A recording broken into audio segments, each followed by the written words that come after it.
Perhaps at one time or another, you've heard the term clairs as it is related to psychic development.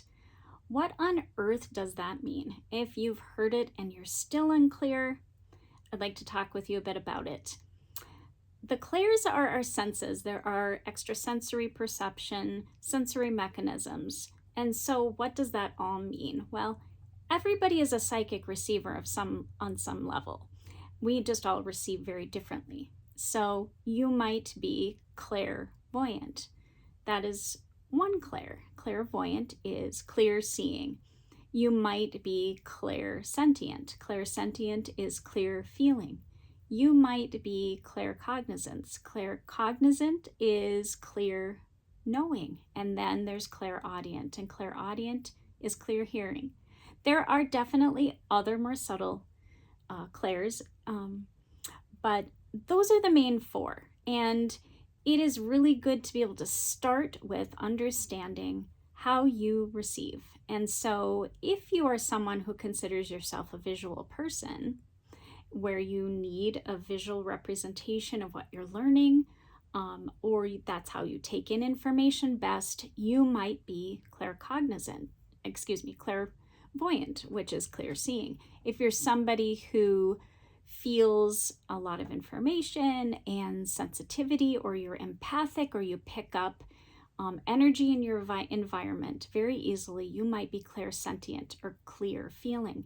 If you're somebody who gets whole thought forms, ideas, concepts, even hears voices in your head, you might be clairaudient or clear hearing. And if you're somebody who just knows things without knowing how you know, but you just have this inner sense of knowing constantly, that is claircognizance or clear knowing. So it is important to kind of wonder about what 1, 2, 3, or all 4 of those that you are. This will help dictate and help you understand what kinds of exercises and tools are the best fit for you.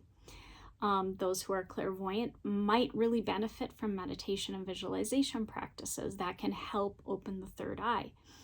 Somebody who's clairsentient might have kinesthetic capabilities of being able to hold objects and pick up psychic information from objects or people, or kinesthetic abilities of using a pendulum, for example, as a psychic tool. If you are a claircognizant, you are an inner knower. And so being able to really settle yourself in your body and be able to direct exercises and activity to really tap into that sense of inner knowing is very important. And then being able to translate that is the next step.